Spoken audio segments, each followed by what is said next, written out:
Hello class 10th students, चलिए देखते हैं सेक्टर्स ऑफ इंडियन इकोनॉमी में आगे क्या क्या हमें पढ़ना है। इस पार्ट में हम लोग पढ़ेंगे कंपेयरिंग द थ्री सेक्टर, यानी कि तीनों sector primary, secondary and tertiary, तीनों सेक्टर को हम कंपेयर करेंगे। उससे हमें क्या क्या क्या जानकारी मिलेगी ये भी आप देखिए ध्यान से। The various production activities in primary, secondary and tertiary sector produce a very large number of goods and services. जो जितनी प्रोडक्शन एक्टिविटीज़ होती है प्राइमरी, सेकेंडरी और टर्शियरी सेक्टर में, उससे बहुत सारी चीज़ें बनती हैं और बहुत सारी सर्विसेज भी हमें मिलती हैं। Also, the three sectors have a large number of people working in them to produce these goods and services. और साथ ही साथ इसमें बहुत सारे लोग भी काम करते हैं जो कि सामान प्रोड्यूस करते हैं और हमें सर्विस देते हैं। The next step therefore is to see how much goods and services are produced and how many people work in each sector. अब नेक्स्ट स्टेप जो है वो ये है कि कितनी तरह की चीज़ें हम तैयार करते हैं और कितनी तरह की सर्विस दी जाती है, साथ ही साथ कितने लोग इसमें हर सेक्टर में, यानी प्राइमरी, सेकेंडरी और टर्शियरी तीनों में कितने लोग काम करते हैं। In an economy there could be one or more sector which are dominant in terms of total production and employment, while other sectors are relatively small in size. लेकिन जब हम किसी भी अर्थव्यवस्था की बात करते हैं या इकोनॉमी की बात करते हैं तो आप देख सकते हो कि कोई कोई सेक्टर ऐसा है जो कि बहुत डोमिनेंट है और टोटल प्रोडक्शन के मामले में, एम्प्लॉयमेंट के मामले में, नौकरी देने के मामले में, लेकिन कुछ सेक्टर ऐसे हैं जो थोड़े छोटे हैं। How do we count the various goods and services and know the total production in each sector? अब हम कैसे अलग अलग गुड्स और सर्विसेज को काउंट करेंगे और टोटल प्रोडक्शन हर सेक्टर कितना करता है इसके बारे में जानेंगे। With so many thousands of goods and services produced, you might think this is an impossible task. इतनी चीज़ें, हजारों चीज़ें बनती हैं, सर्विसेज दी जाती हैं, तो आपको लगता होगा कि इनको काउंट करना तो बहुत ही डिफ़िकल्ट टास्क है। Not only would the task enormous, ये टास्क बहुत बड़ा तो है ही, you might also wonder how we can add up cars and computers, nails and furniture. और आपको ये भी लगेगा कि भाई एक तो इतना बड़ा काम है और फिर ताज्जुब की बात यह है कि हम गाड़ी, कंप्यूटर, कीलें, फर्नीचर सबको कैसे जोड़ सकते हैं। It won't make sense, कोई मतलब ही नहीं बनता इसका, अलग अलग तरह की चीज़ों को जोड़ने का। You are right to think in thinking so. इस तरह की सोच अगर आपकी है तो बिल्कुल सही है। To get around this problem, economists suggest that the value of goods and services should be used rather than adding up actual numbers. तो ये जो प्रॉब्लम है इसके सॉल्यूशन के लिए जो अर्थशास्त्री लोग हैं या इकोनॉमिस्ट जिनको कहा जाता है, वो कहते हैं कि आप बजाय चीज़ों को गिनने के, एक्चुअल नंबर उसके गिनने के, आप उसकी वैल्यू को काउंट करो और जितनी जो सर्विस आपको मिलती है उसको आप काउंट करो, ना कि एक एक चीज़ को काउंट करो। For example, if 10,000 kg of wheat is sold at per kg 8 rupees per kg, the value of wheat will be 80,000. जैसे सिंपल आप देखिए, अगर आपके पास 10,000 kg वीट है और 8 रुपये किलो आप उसे बेच रहे हैं तो फिर 80,000 रुपये आपको मिलेंगे उसके। The value of 5,000 coconut at ₹10, coconut count 50,000. Similarly, the value of goods and services in three sectors are calculated and then added up. इसी तरह जैसे आपने यहाँ 5,000 कोकोनट अगर 10 रुपये पर पीस के हिसाब से मिल रहा है तो फिर आपको 50,000 इसके मिलेंगे। इसी तरह से सभी चीज़ों की वैल्यू और सर्विस को जोड़ दिया जाता है तीनों सेक्टर में और कैलकुलेट किया जाता है उसे, सबको जोड़ लेने के बाद टोटल नंबर जानने के लिए। Remember, there is one precaution one has to take. Not every good or services that is produced and sold need to be counted. एक चीज़ और आपको बहुत ध्यान रखने की चीज़ है, बात है, वो ये कि आपको ये सावधानी बरतनी पड़ेगी कि हर चीज़ को और हर सर्विस को जो प्रोड्यूस किया जाता है और सोल्ड किया जाता है उस सबको काउंट करने की ज़रूरत नहीं पड़ती. It makes sense only to include the final goods and services. ये final goods and services के रूप में ही आप इसे काउंट करोगे, तभी इसका मतलब बनेगा. Take for instance a farmer sells wheat to the flour mill for ₹8 per kg. अब देखिए एक उदाहरण से आपको समझाने की कोशिश की गई है कि चलो एक किसान है, वो क्या करता है कि 8 रुपये किलो के हिसाब से एक आटा, गेहूं का आटा जो बनाते हैं, उस कंपनी को बेच देता है अपना गेहूं. The mill grind the wheat and sells the flour to the biscuit company for ₹10 पर kg. उसकी गेहूं की पिसाई करने के बाद वो मिल क्या करता है, एक बिस्किट कंपनी को 10 रुपये किलो के हिसाब से आटे को बेच देता है.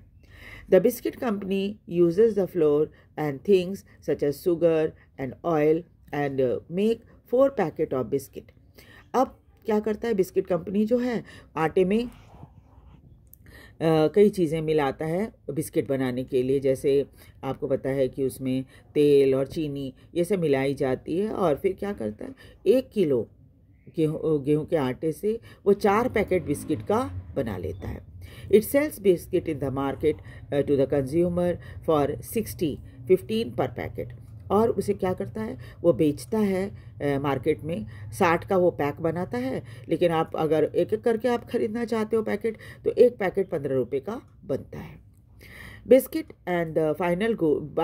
is the final goods and goods that reach the consumer. इस तरह से क्या है, जो बिस्किट है, इस केस में बिस्किट जो है वो फाइनल गुड है और यही कंज्यूमर तक पहुंचता है जिसको हम खरीदते हैं. Why are only final goods and services counted. तो आप पूछोगे कि क्यों सिर्फ final good and services counted, जबकि इसमें काउंट करेंगे जबकि इसमें इतनी चीज़ें मिली हैं. In contrast to final goods such as wheat and the wheat flour is the example of intermediate good. इस केस में जो wheat flour है यानी आटा है और बाकी चीज़ें जो उसमें मिलाई गई हैं बिस्किट बनाने के दौरान, तो वो सभी को हम intermediate good कहेंगे. Intermediate goods are used up producing final goods and services. और intermediate good का इस्तेमाल final goods या सामान को बनाने में होता है और सर्विस देने में होता है. The value of final goods already include the value of intermediate good and are used in making the final goods. इसमें क्या होता है, फाइनल जो गुड्स हमें मिला यानी बिस्किट जो मिला, उसमें इन सब की कीमत मिली हुई है ना. इसमें आटे की कीमत है, उसमें चीनी की कीमत है, उसमें ऑयल की कीमत है. सबको मिलाकर जो चीज़ बनी वो बिस्किट बनी, जिसको प्रोड्यूसर ने 15 रुपये पर पैकेट के हिसाब से बेचा है. 15 रुपये पर पैकेट में सारी चीज़ें इंक्लूडेड है, आटे की कीमत प्लस चीनी की कीमत प्लस ऑयल की कीमत. इसीलिए इसको फाइनल गुड कहा गया है. और इस केस में बिस्किट बनाने के केस में गेहूँ, आटा और फिर उसके बाद चीनी और ऑयल, ये सभी के सभी क्या हो गए, इंटरमीडिएट गुड्स हो गए. Hence, the value of ₹60 for the biscuit or final goods already include the value of flour. और इस तरह से क्या है, इसमें सबकी कीमत मिल गई है. Similarly, the value of all other intermediate goods would have been included. जितने intermediate goods होते हैं उन सबको मेन वैल्यू जो होती है उसमें जोड़ लिया गया है. To count the value of the flour and wheat separately is therefore not correct. इसलिए बिस्किट के मामले में अगर आप दोबारा से गेहूं और चीनी का या बाकी चीज़ों का कॉस्ट जोड़ोगे तो वो गलत हो जाएगा आपका calculation. And then he would be counting the value of the same thing a number of time. कैसे गलत हो जाएगा, क्योंकि आप बार बार उसके जो ये है वैल्यू है उसको काउंट कर रहे हो, है ना.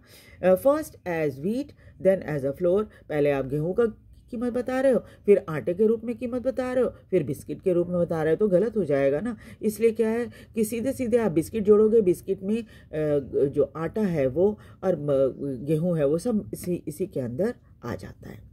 The value of final goods and services produced in each sector during a particular year provides the total production of the sector at that year.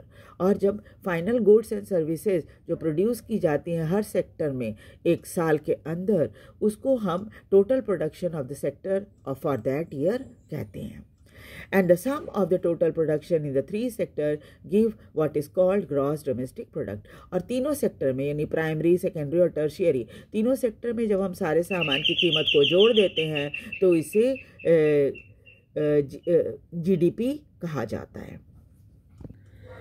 तो इसे जीडीपी कहा जाता है किसी देश का. It is the value of the final goods and services produced within a country during a particular year. और GDP होता है फाइनल गुड्स एंड सर्विसेज किसी देश का जो कि एक साल के अंदर किया जाता है. GDP shows how big the economy is. GDP हम देखकर ये समझ सकते हैं कि हमारी अर्थव्यवस्था कितनी बड़ी है. In India, the mammoth task of measuring GDP is undertaken by central government ministry. Bharat में इतना बड़ा जो काम है जीडीपी कैलकुलेट करने का वो सेंट्रल गवर्नमेंट मिनिस्ट्री करती है. This ministry with the help of various government departments of all the Indian states and union territory collecting information relating to the total volume of goods and services and their prices and then estimate the GDP. इस ministry का काम होता है, central government ministry का काम होता है कि वो दूसरे गवर्नमेंट डिपार्टमेंट के साथ ये करे, कांटेक्ट रखे इंडियन स्टेट्स के भी और यूनियन टेरिटरी के भी, और फिर सारा इंफॉर्मेशन कलेक्ट करे, total volume of goods and services का पता लगाए और फाइनल उसकी प्राइसेस का पता लगाए और फिर जीडीपी कैलकुलेट करें. इसके बाद हम देखेंगे historical changes in services. Services में कितना बदलाव आया है, कौन सा सेक्टर जो है कितनी जॉब आज दे रहा है, वह कितनी सर्विसेज दे रहा है जीडीपी में, उनका क्या कंट्रीब्यूशन है, ये भी हम देखेंगे. जो ऐतिहासिक बदलाव आया है अलग अलग सेक्टर्स का वो जानेंगे. Generally it has been noted that histories of many now developed countries that at initial stages of development primary sector was the most important sector of the economic activity. इतिहास देखेंगे तो हमें पता चलता है कि प्राइमरी सेक्टर हमेशा से ही शुरुआत में जो था वो क्या था, सबसे इम्पॉर्टेंट सेक्टर हुआ करता था. As the method of farming change, फिर धीरे धीरे करके फार्मिंग करने का या खेती करने का तरीका बदल गया. Agricultural sector began to prosper, धीरे धीरे करके एग्रीकल्चर और तरक्की करने लगा. It produced much more food than before, पहले की तुलना में अनाज का उत्पादन बढ़ गया. Many people could now take up the other activity, और बहुत सारे लोग जो हैं वहाँ से निकलकर, गाँव से निकलकर शहरों में आने लगे और दूसरे तरह के काम भी करने लगे. There were increasing number of craft person, फिर क्राफ्ट पर्सनस की संख्या बढ़ गई. ट्रेडर्स, व्यापारियों की संख्या बढ़ गई. Buying and selling activity increased many times, पहले की तुलना में खरीदने और बेचने की का जो ये एक्टिविटी था वो बहुत बढ़ गया. Beside there were also transporter, इसलिए क्या हुआ, इसके अलावा क्या था, ट्रांसपोर्टर्स आ गए. यानी आप जब खेत में अनाज उत्पादन करते हो तो उसे बाज़ार तक लाने में ट्रांसपोर्टर्स ही आपको मदद करते हैं. किसी तरह का भी ट्रांसपोर्ट आपको इस्तेमाल करना पड़ेगा, बैलगाड़ी से लेके ट्रैक्टर, ट्रक, ट्रेन, सब चीज़ों का इस्तेमाल आप करते हो अपना सामान को मार्केट तक लाने में. उसके बाद एडमिनिस्ट्रेटर, आर्मी, हर किसी चीज़ की ज़रूरत पड़ती है.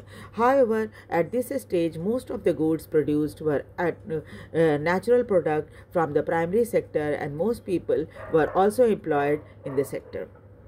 लेकिन जब शुरू में जो था ये ऐसे ही था कि ज़्यादातर लोग खेतों में ही काम किया करते थे और सबसे ज़्यादा काम करने वाले लोगों की संख्या भी प्राइमरी सेक्टर में होती थी. Over a long time, more than 100 years, फिर काफ़ी लंबा समय गुजर गया, करीब करीब समझिए 100 साल हो गए होंगे. And specially because new method of manufacturing were introduced, और ख़ास तौर पे तब जब नए मेथड आ गए मैन्युफैक्चरिंग के तब.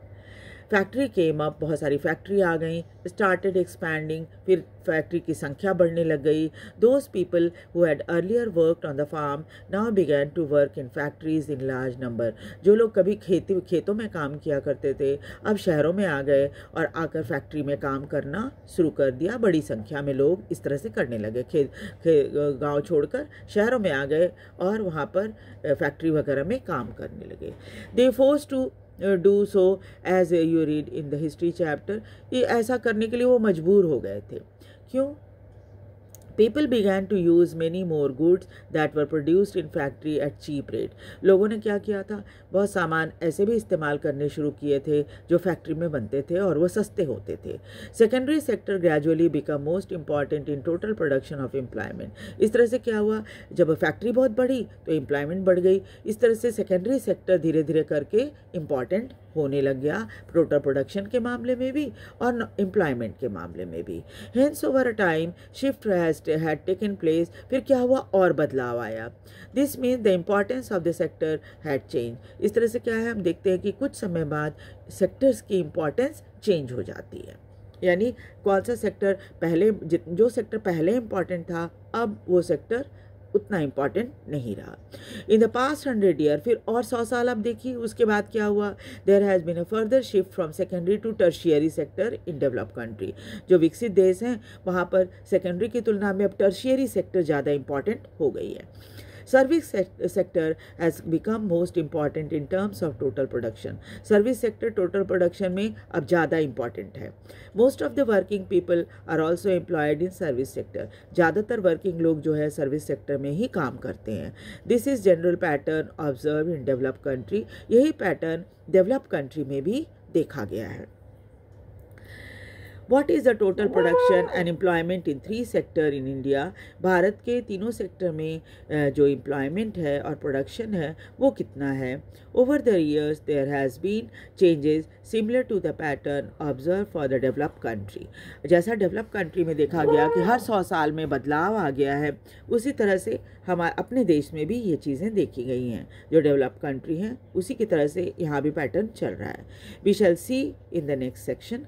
आगे हम लोग इसके बारे में पढ़ेंगे। ठीक है, आप वीडियो को ध्यान से देखिए और इसे लाइक और सब्सक्राइब भी कीजिए। Thank you very much.